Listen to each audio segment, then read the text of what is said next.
Welcome to Not in a Huff with Jackson Huff, where we interview newsmakers, storytellers, and all-around interesting people. Sit back, relax, unless you're driving, and enjoy the show. Here's Jackson. Hello. This is Jackson Huff. Welcome to Not in a Huff. Thanks so much for listening. As always, really appreciate it. This week, great guest. I'm interviewing Guy Powell. Now, I've had a lot of people on in the past that have had two very different topics. I know a few weeks ago I talked to somebody who is a professional concert pianist and was on a reality show called Killer Camp, about kind of scary and about the death of the contestants to get voted off. So that's a very different type of thing. Others in the past have been that way too. Mr. Powell, I think that he is right up there with them, if not, maybe takes the cake on two very different topics. We're going to talk to him about the Shroud of Turin, and then we're also going to talk to him about his marketing book. Now, the thing I was most interested in was, of course, talking about the Shroud. Interesting there, just I guess for the sheer history and the, controversy with it. He's going to talk all about what the Shroud of Turin is. For those who don't know, it is a burial shroud. It was basically the cloth that was wrapped around somebody after they die. This particular shroud, for the past 1,000, 2,000 years, people have thought this is this shroud that Jesus was buried, what he was covered with. That's what I'm trying to say. We're not going to get into anything beyond that. Of course, this podcast is all about just open-mindedness completely. I do happen to be Christian, but I don't think you have to prescribe to that to enjoy this story. Whether you, believe in Christianity, believe in Jesus, or you don't, not something that we're going to discuss. But we're going to talk about whether this was really that burial shroud, whether you think this is just some dude, or whether you think it was Jesus. That's up for debate by a lot of people. I think there's been whole History Channel shows about uncovering the mysteries of the shroud, whether it really was Jesus, whether it was just some other person, or whether it's just a complete forgery. The Catholic Church owns it now, and they don't really display it very much, which doesn't help, and we talk about that too. The guy actually wrote a book about the Shroud of Turin. He kind of wrote it in a fictional way. Of course, there's a lot of nonfiction to it. There's a lot of historical parts that you're going to learn, but he writes it in a way that kind of takes some liberties and creates his own kind of world of somebody trying to get the cloth and all that kind of stuff. So he makes it more digestible for sure. A very deep topic that's got a lot of specifics to it, and he makes it digestible as kind of an interesting story to read. So I think you're going to enjoy that. We spend a good chunk of the beginning, and I would say probably 60-70% of the interview talking about that. Then we talk about his career in marketing, and I don't know if you know, but that's what my degree's in. That's what my undergrad and grad degree's in. So of course I can talk about this type of thing. I don't really get into a bunch of marketing or any kind of business podcast type stuff, because that's not what this is on a regular basis. But we talked about his books and how marketing changed so much during COVID, which I think anyone would be interested in learning just a little bit about. Definitely a different world, and people had to start marketing on a totally different medium. People weren't driving to work. That's what he said. People weren't able to really get much out of billboards when they weren't driving to work, or get much out of those radio ads. So interesting how companies adapted, how they did, a 185 and completely changed the way that they market to people. I think that's interesting for anyone, whether you're into business or you're not. Everyone is marketed to every single day. So I think that you're going to enjoy that. Some of his other insights in that world is cool too. But yeah, going to go from a historical shroud that has controversy behind it. Is it the one that Jesus was buried in? Is it something that somebody else was buried in? Is it all just a bunch of nonsense? and then we're going to go to the marketing world. So two very vastly different topics. Hopefully one of them interests you. Kind of the awesomeness would be if both of them do. But here is my interview with Guy Powell. I'm here today with Guy Powell. Mr. Powell, how are you? Hey, Jackson, I am doing fantastic. How are you?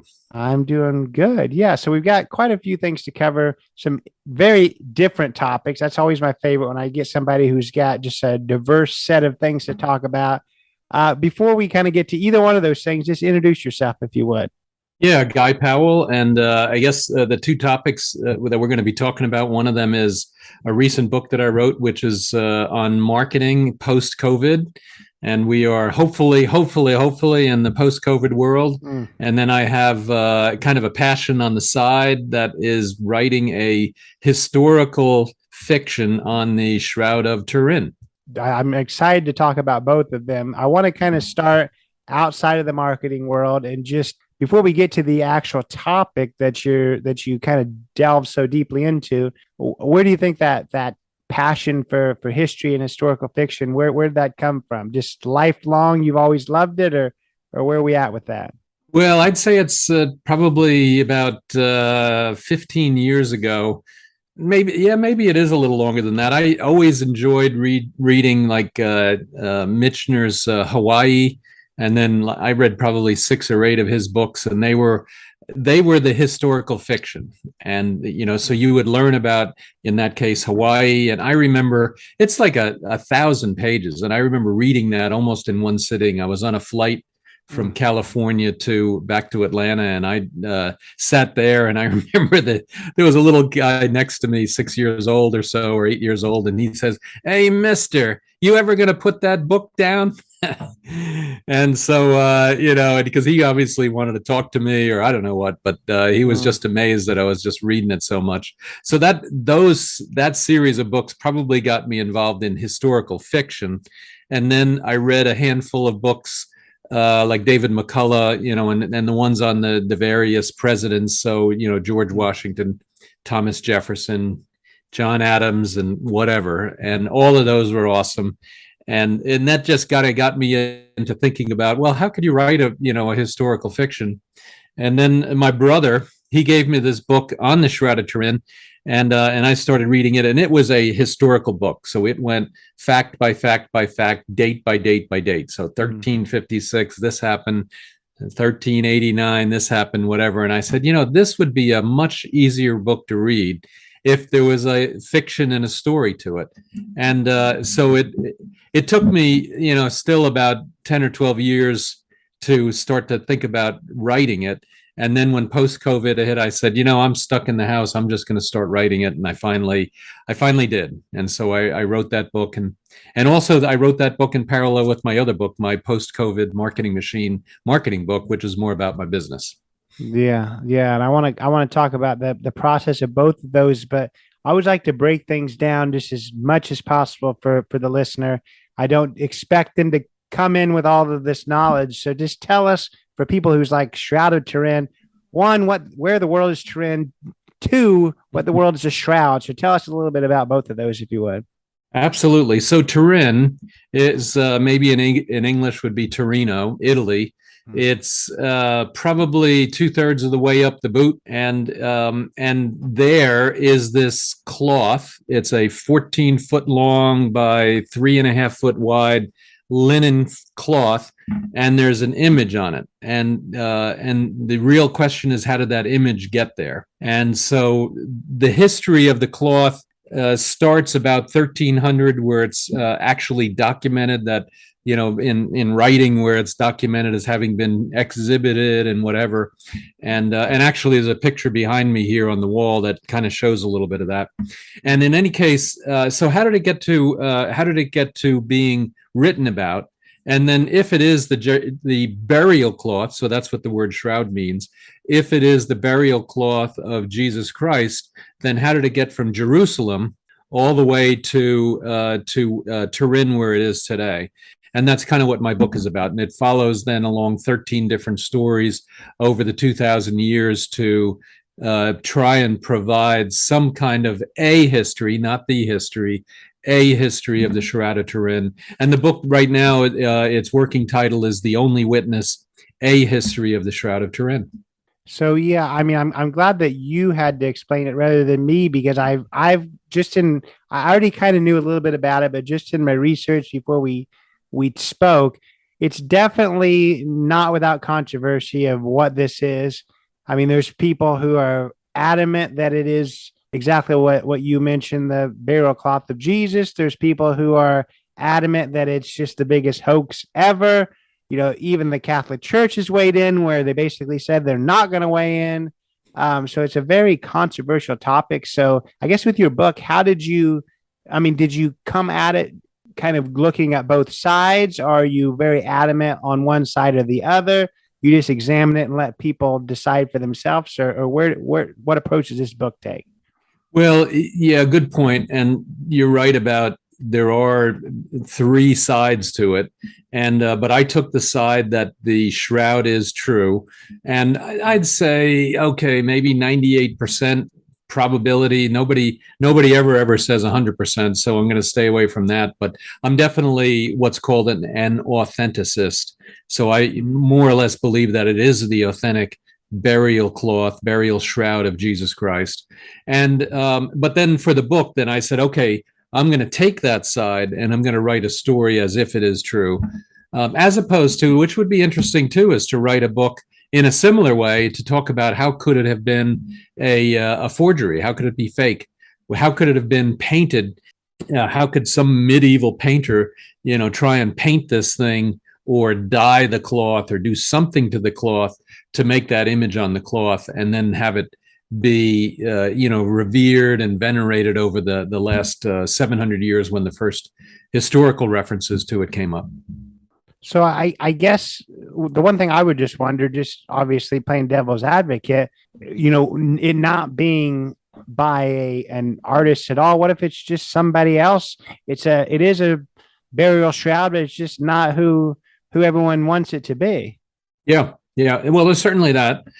Quite often when you read the papers that are written about the shroud, it's talked about as the man of the cloth, or the man of the shroud, or the man in the cloth, something like that. And so instead of saying, well, that's Jesus in the burial shroud, it's the man in the cloth. And I think there's reasonable, you can, with using reason, you could assume that there was a man there. You can see the scourge marks. You can see the wound in the side. You can see the crown or the cap of thorns and the blood coming out of the head. And you can see all of the other things that are listed in the Gospels. So you can definitely say it's a man. He's got a beard. Definitely a man. It's definitely a human. It looks like the blood is, to a reasonable extent, probably human. It's probably AB blood. And then whether it's the Jesus Christ burial shroud or the man of a shroud, that you could make some, different assumptions there. So, but I think once you get to the man in the shroud, then you can kind of say, given what the Gospels are and given how the Gospels are a mirror of what's in the shroud, then, you can kind of jump to the next conclusion that it is Jesus. And actually, Pope John, I think it was John Paul, he then said that the shroud is a mirror of the Gospels, and that was kind of his term, without necessarily saying that the shroud is authentic. He's saying it's a mirror of the Gospels, which could be that it's fake, but could be true. If it is true, it certainly mirrored the first four Gospels, where you have all of all the different references to what happened to Jesus during the Passion. Yeah. So why do you think that? Because I don't think, because it's at a Catholic church, where I don't know whether it's a cathedral, a basilica, or just a church, but it's at a church in Turin, Italy. Why do you think that? Because I don't think this has helped with the whole mystery of exactly what it is. That most of the time it's hidden away. It's not something that they put on display very often. I think the last time that they really put it on display was right after Benedict was about ready to leave the his post. So why do you think that they keep on putting it away and kind of being so mysterious about it? Well, they're concerned about the damage to it. And so it's in the church. It's in St. John's Cathedral in Turin, and it's in the church, and it's And I haven't been there, so I haven't seen it. But as I'm told, it's against the wall. But they cover it with a picture of the shroud, or a cloth picture of the shroud, so that it doesn't get too much light on it and doesn't get damaged. And but it's interesting, though, recently the number of exhibitions have been relatively few. And to your point, the church now owns it, and so they have not been exhibiting it very much. Now, back in the time of this picture behind me, that was 1655. It was shown from the 1300s to the 1600s, documented hundreds of times. And so then during that period, when it was in different churches, it was shown very much. And then eventually at some point it was moved to the church in Turin, where it was then shown. But what's also kind of funny, or kind of interesting, I guess, is that the church itself has only been the owner of it very recently. And up until that time, it's been owned by royalty. So, or that's the theory anyway. So it's possible that it was owned by King Louis, one of the Louis in France. It was possible it was owned by the Duke of Athens. It was probable or possible owned by one of the emperors in Constantinople. It's possible that it was owned by one of the kings in Edessa, which is eastern Turkey. And so then the ownership, once kind of like the apostles died off, and then the early church kind of started to form, then it was kind of brought to the royalty. And then, of course, once they got a hold of it, they didn't want to let go of it. Now, they did let go of it when they were forced to, so to speak. So some of the history early on, you have then the Persians, the Sassanids invading and fighting the Roman Empire. And so then you wanted to get it away from eastern Turkey. You wanted to move it more inland to the capital of the Roman Empire, which was Constantinople. And so then you wanted to protect it. Then, of course, once the emperor has it, if I'm going to have it, I'm not going to get rid of it. Now, he did get rid of it, supposedly, because after the Crusades and a couple of other, historical activities, then he ran out of money, and he more or less sold or traded it off, and that depends on which theory you look at. But he basically either sold or traded it off, or it was taken after one of the Crusades. Yeah, I think it's just a wonder, given obviously the age of it, regardless of whether people think that it's real or not.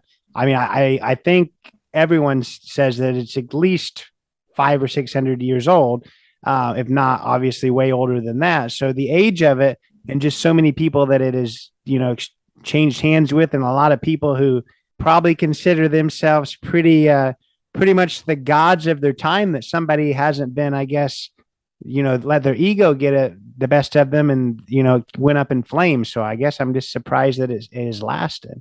Well, yeah. And it has survived a handful of fires. It's survived a handful of other water stains and things like that. There's a whole bunch of patches that have been sewn in based on a fire in the 1500s. There's some what are called poker holes, where like a hot poker or something burned some holes in the cloth, and so it has survived actually quite an ordeal. And it is also interesting that the majority of the image has survived and is basically intact.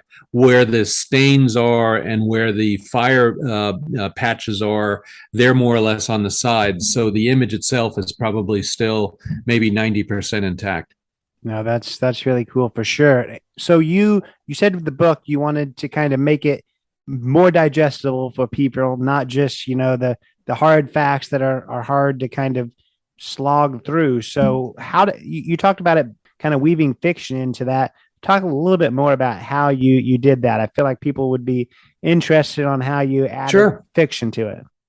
Yeah. So let's say that we are right in the middle of the Passion. So Jesus has just been brutally, almost to death, beaten. And the cloth shows about 100, what are believed to be 103 wounds from a whip.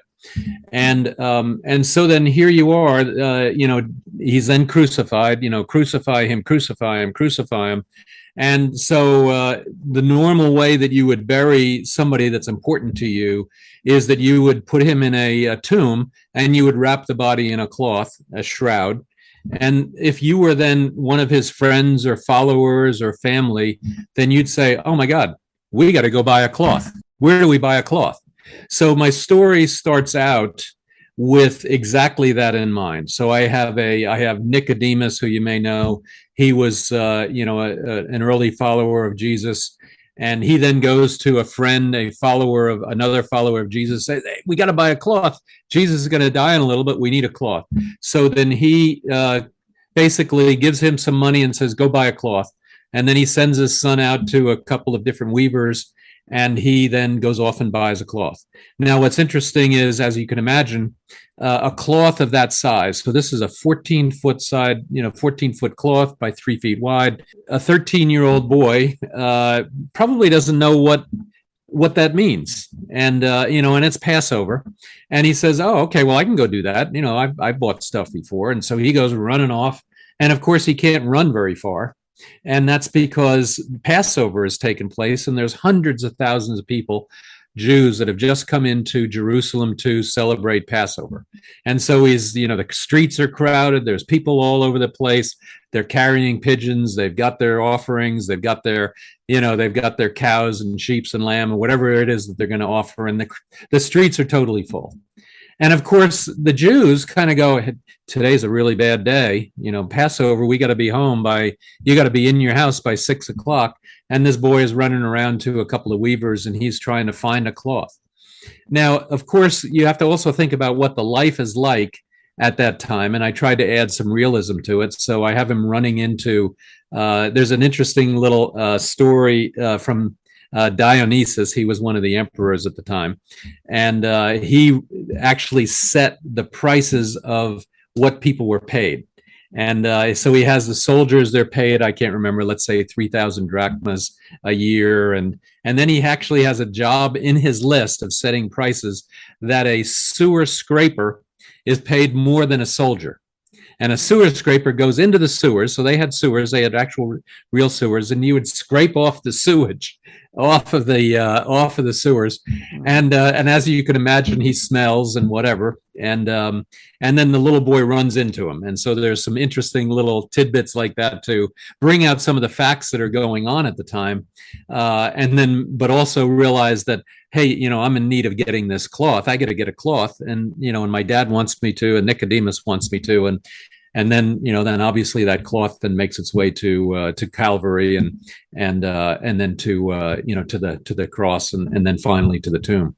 It's very, very interesting for sure. I guess so. In researching for all of this, definitely a topic that, like we've already talked about, has been heavily scrutinized, and it is a little bit controversial. So, what made you decide, hey, this is something that I want to tackle? Is it just reading that book and it kind of speaking to you, and you want more people to kind of understand the story, or what made you want to write about it? Well, that was definitely the initiative that it gave me the initiative to do that. No question about it. And so then as I was, got into it, and I just found the history fascinating. And I don't know, I've read the 9/11 Commission report. And I don't know if you've read it at all, but it's a 1,000-page thing, and it is truly riveting. But it's also at this minute and this second, this happened. At this minute and this second, this happened, and it was awesome. And so then with this book from it's actually from a real early researcher, Ian Wilson, and it's called The Blood in the Shroud. And that's then what spurred me on. And I said, oh, this could easily be made into something that the normal person might want to read. And that's really what got me into wanting to write it. Now, I will admit, when I got into it, about the middle of it, I go, man, I really bit off more than I could chew. Mm-hmm. And it was hard getting the history right and doing the research on the history. And I had somebody helping me out. He was fantastic because I really wanted to make it real as best as possible. And one of the things I found that was fascinating, going back to that time and the Roman soldiers at that time, as you can imagine, nowadays, we have chlorinated water, but back then they had water. It was fresh water, but it filled with germs and dysentery and whatever. And so what they would do to get rid of the germs and make the water safe is they would either put vinegar in it, or they'd put wine and or vinegar and wine. And that vinegar and wine meant that even, small kids would be drinking a mixture of vinegar and water or wine and water, and everybody was drunk. Everybody was drunk because they're drinking wine and water. And so one of the things that comes out of that then is, as you may recall, is that on the cross, Jesus is given a sponge with vinegar water on it. And when you think about that and you think about why they had to do that, they wanted to disinfect the water. So they gave him disinfected water, and it happened to have the vinegar in it. And then I can't remember, hyssop, I think, was in it as well. Yeah. I really like that you mentioned the 9/11 report. Because you kind of reminded me earlier when you talked about how you wanted to kind of make a very dense topic something more digestible. I actually interviewed somebody who wrote a book based on the 9/11 report that they wanted to make that more digestible themselves. And they had came to it because they actually were in the White House press pool during that time. So he had written a book about his experience with the president that day that was a lot easier to digest than that report. So I thought that was really interesting that you mentioned that, because there was somebody who looked at that same report and thought this was way too dense for the common person to read. So I think that's really, really cool. And I'm glad that you've done the same thing with this topic too, because I think it'll make a lot more people more willing and eager to hear more about the story for sure. So where is this book kind of in the process now? I know that it's not one that's published yet. So where are we at with it? Well, the manuscript has been submitted to the publisher, and I will admit publishers go a lot slower than I'd like them to, but nevertheless, I mean, they're valuable, and this one's a great publisher. And so it's in the middle of being in the middle of its final edit. So the manuscript is done. So as far as I know, I'm done with it. But nevertheless, the editor is going to find stuff, and I've written a handful of books, as you know, and so they're absolutely going to find stuff. So there'll be a little bit of going back and forth on that. The cover is now in design process. I had a tentative cover, which I really liked, and I think they're going to make that even better. And so then, once you're kind of in that train, we're looking at the January timeframe for it to actually being, in bookstores near you. No, I like it. And that's something we're definitely will look out for. Let's kind of get to the book that is further along. I think it's already probably out there. Yep. Let's talk about, before we get to the book, just your background in marketing. Obviously, you've got one, given you wrote a book all about marketing, maybe 2 books about it. Yeah, actually, I've written, 4 or 5 books altogether. So, so I've been in my real job, which pays the mortgage. I do marketing consulting. And so I help companies, typically larger companies, to connect their marketing activities to sales. So when they do an ad, on TV, like an Aflac ad or whatever, and you see the duck, how much more incremental sales did that ad give you? Well, that's what we do. And then the next piece of that is, okay, so I spent 10 million on that ad, and I got 100 million in sales, or whatever it came out to. Did that generate a profit for me? And so our goal is to take that ad, this investment that you take on that, connect it to sales, and then determine how much revenue was generated and profit was generated. So the book is called Post-COVID Marketing Machine. I've written a book right before this, which was called just the Marketing Machine. And the idea is to help senior marketers to be more predictable in the marketing, more accountable in the marketing, and then more profitable in the marketing. And so what you want to do is you want to kind of have a machine. If I put in parts, if I put in energy, I know I'm going to get something out the other side. And so in this case, is I'm going to put in marketing dollars, and I know I'm going to get sales out the other side. And that's kind of the concept. Now, as you can imagine, COVID came around and just threw everything into chaos. And so when we were talking with our clients and then friends in the industry and stuff, there was just everything changed. And so the idea was, in the face of massive change, how can you still deliver on the promise that marketing generates new incremental revenue for the business? And so we interviewed quite a few different companies. We interviewed some friends at Georgia Aquarium, at Comcast, and I mean, you name it. We did a whole bunch of different interviews, and we understood then what was going on. And I remember, so vividly, a couple of them saying we were running around with our heads cut off because all of a sudden nobody was going to the office, so you don't need radio advertising. Nobody's driving in the morning, so you don't need a billboard. People are watching TV, except they're watching and they're binge watching on Netflix or Roku or whatever. So all of their advertising had to be shifted over to that platform, and they had to cancel everything they were doing. All the sports venues were turned off. There was no more football games. There were no more baseball games. And these marketers, they said, well, if we were previously really well tied to a baseball game or a football or a golf match, we got to do something with it.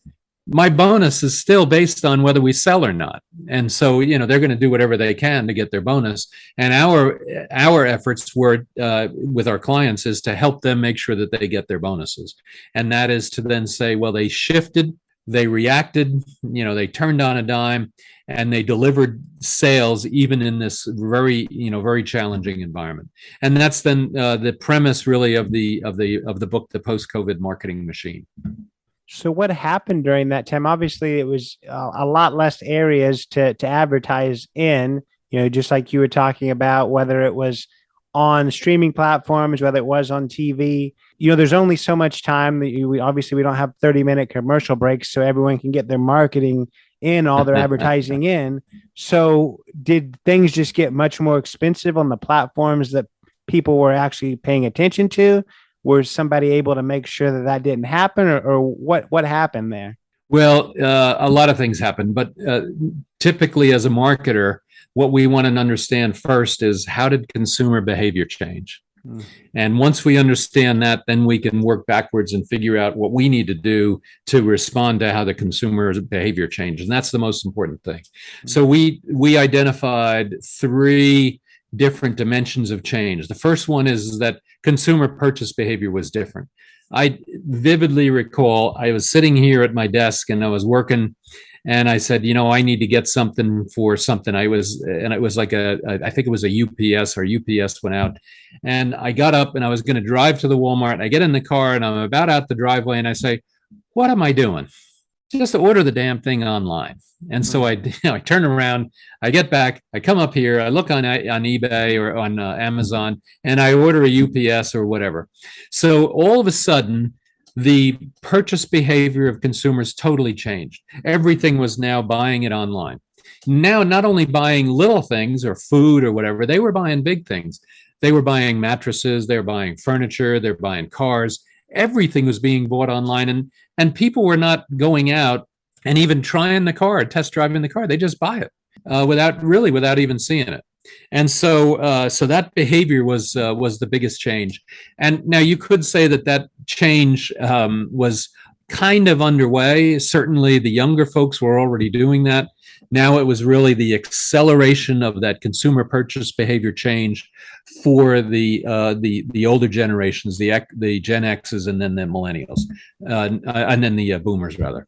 And so then so that happened. That's the first big one. The second thing is, as you kind of mentioned and as I kind of hinted to, is that the consumer, what I call consumer media consumption behavior. So how we consume media is now totally different. So now, you're watching movies on TV, on your iPad, you're watching them on your phone, you're binge watching, you're signing up to all the online things. So that said, well, wait a minute now, I can't do my advertising the way I used to. I can't advertise on the golf on regular TV. I've got to advertise if there were golf, I got to advertise on where it's on connected TV, on the smart TVs.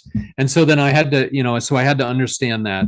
And then the last thing, which is also kind of fascinating, and I don't know if you've noticed this, but the consumer response behavior, the media response behavior has changed. So I see an ad, and instead of, saying, oh, I'm going to go visit the car dealership this weekend, no. What the boomers and the Gen Xers are doing is they're going immediately online. They're typing in Chevy, they're typing in Hyundai, they're typing in Kia, whatever it happens to be, and they're doing their research almost immediately once they see that ad. And that response behavior is changed significantly. And then the advertisers realize that, and I don't know if you've seen it, but they've also started to put QR codes on TV in the middle of the ads. So now as a consumer, I can take my phone, point it at the TV, and click. All of a sudden, I'm on the site very easily. And so then those are the three primary dimensions. And once you understand that, then you can kind of look back and say, well, how do we now optimize our marketing to still be able to get the results that I need, given that the consumer purchase behavior is different, the consumer media consumption behavior is different, and the consumer media response behavior is different. And that's what the book is all about. Yeah, and would you say that has made marketing even more important? Because in my what pays my bills, what I've realized now is that our marketing is more important than it ever has been, because just like what you said, people see it, they go online, they do their own research, they're the ones that are educating themselves, and by the time they actually come to me, we're almost order takers at this point, and there's not a lot of sales being done anymore. It's more a very well-researched consumer. Do you feel the same way about that? Well, the answer to that really depends on what your industry is that you're in. Yeah. If you think about advertising Dove soup or soap, or advertising Coca-Cola or whatever it is, then marketing was always responsible for sales. Yeah. The sales team was basically responsible to make sure that when marketing did something, there was inventory on the shelf.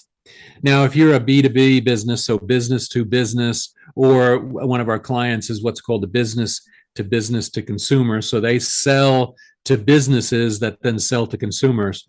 And in that case, what you had to do is you had to really combine both efforts, where you're combining the sales efforts with the the B in the middle, and you're combining your media efforts so that there's a really good balance there.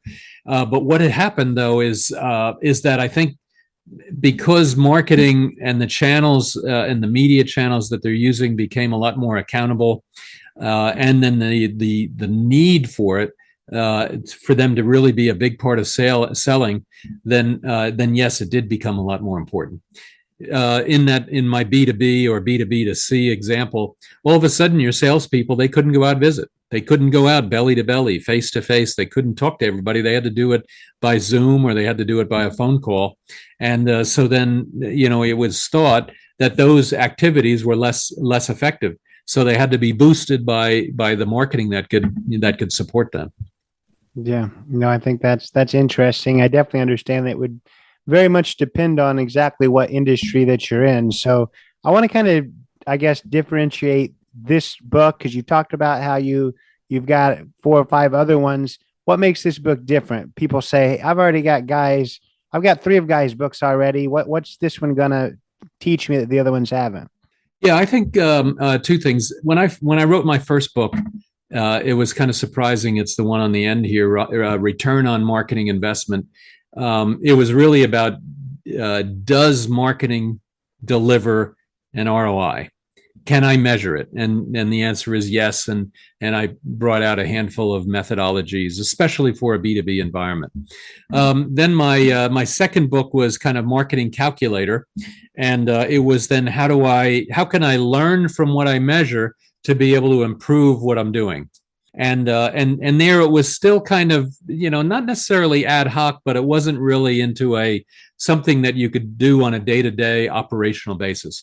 So my next book was a Marketing Machine. So how can I operationalize my measurement, my analytics, and then my recommendations, so that every day, every week, every month, the machine can, so to speak, give the marketer what they need to know to make the best decisions for tomorrow, next week, next month, next year. And so then Marketing Machine then was a little bit maybe more technical, because it got really into the tools. And then the post-COVID marketing machine really was taking a lot of the concepts that were in marketing machine and then putting case studies to it, and then also adding then this huge jolt to the market called COVID. So I guess the question I would have with that is, do these, because obviously you're talking about how these books kind of teach people how to make sure that their marketing is profitable for them. It is driving sales. There's a return on investment with it. I don't hear you saying, is it at all talking about how to, make an effective marketing campaign, or is somebody finding that in a different book? Because I would assume, you can literally put it in front of somebody's face and get it on the exact right platform. But if it's just a bad campaign, or it's something it doesn't resonate to people, it's not going to matter. So is that something you talk about at all, or is that yeah, absolutely. One of the things, and this is why the creative folks, that's why they get paid the big bucks. You have to be creative. The Aflac duck is a company that we worked for, and that duck, it turned a sleepy industry into an industry that everybody kind of knows. If you get hurt and miss work, it won't hurt to miss work, as Yogi Berra is saying there. And that creativity is what drives everything. Now, just because you have a great creative concept, if you get hurt and miss work, it won't hurt to miss work, then it doesn't mean, though, that you can't get more sales out of it. You have this great concept, and now, so how much should I put in TV? How much does TV support digital? How much does digital support social? How much does social support whatever? And that whole piece of it is really what the marketing machine is about. So it's kind of like, you bake a cake. You can get a really super cake if you put in all fresh ingredients and whatever. And but if you leave off the butter, or if you leave off the salt, or if you leave off one ingredient, then that cake just doesn't taste that good. So the idea is to make sure that when you're baking the cake, even though you've got a great recipe, it won't hurt to miss work. You're nevertheless going to get a cake that is really, really going to taste great. And that's then really what marketing machine does, is it takes it to the next level. It operationalizes and optimizes those operations, the operational side of marketing, so that you can actually get significantly more revenue out of any of the creative concepts that you've got. I like it. Well, I think we've given the listener a lot to digest. We started with the Shroud of Turin, and now we're deep into marketing. So I want to kind of know a little bit about what you hope, the future holds, whether it's in this marketing world, whether it's kind of in the history world that you're dabbling in. Where are we going to be when we're talking in 5 years? Well, I think there's still kind of a two-path. As much as I'd like to be able to say that my books are, million bestsellers or whatever, I'm not ready to retire yet, at least on that. So, but the books are, definitely. So the marketing machine, post-COVID marketing machine book is definitely there to support major marketers that make really critical marketing decisions on how they're going to drive their businesses. Now, the Shroud book, I'm following that up. I've got 2 or 3 other books coming behind that, and I've also got a book coming up behind the post-COVID marketing machine. But on the Shroud side, I've got 2 or 3 books behind that where I'm going to do very similar kinds of historical fictions, where the idea is that there is history out there, but let's turn it into something that somebody can read and enjoy. I got you. Well, definitely things for people to look out for. How can people find, your current books, and then obviously connect with you to make sure that they're up to date when the Shroud book comes out? Absolutely. Thank you. I appreciate that. So the marketing book, Post-COVID Marketing Machine, you can find that at marketingmachine.prorelevant.com. So ProRelevant is my company, marketingmachine.prorelevant.com. My Shroud book is called The Only Witness, A History of the Shroud of Turin. And that one you can find at guypowell.com. And like I said, that'll be out in the next couple of months towards the beginning of the year. And then you can also find me on. I've got a podcast just like this one. I've got a backstory on the Shroud of Turin podcast on Apple and Spotify. I've got a podcast on the marketing book, which is the backstory on marketing. And so you can find it on podcasts, and we're on YouTube and any of the other things. Just look for Guy Powell or the backstory on marketing or the backstory on the Shroud. I love it. Well, it's been a pleasure speaking with you. I really appreciate your time. Thank you, Jackson. Really appreciate it. Perfect. So that was Guy Powell. Great guy. Really enjoyed speaking with him. Learned so much about the Shroud, learned so much about marketing. Like I said, such different type of topics, but I think that we kind of were able to intersect them pretty well, given that the same guy is interested in both. So if you're interested in his marketing work, go check out those 4 books I think that he's written in that. If you're interested in learning more about the Shroud of Turin, go check out that book as well. All of the links will be in the show notes. Really appreciated him being here. Appreciate you being here this week. If this is your first listen, urge you to go check out other weeks. Definitely have had a lot of amazing guests. I think you'll enjoy a lot of great ones coming up. So please be sure to subscribe, follow, whether you're on Apple, whether you're on Spotify. Click that button to make sure that you know when each new episode comes out. Follow us on Instagram. Really appreciate that. Not in a Huff podcast is what we are on there, jacksonhuff.com. There's a Facebook page. Go give us some love in each of those spaces. If you want to be super awesome, leave a 5-star rating on Apple and on Spotify. Write a written review on Apple. That's even more amazing. Whatever you do, though, hope you come back next week. Take it away, Chris. This has been Not in a Huff with Jackson Huff. Thank you for listening. Be sure to join us next time, where we will interview another amazing guest who is sure to make you laugh or make you think. Or, hey, maybe even both. But until then, keep being awesome.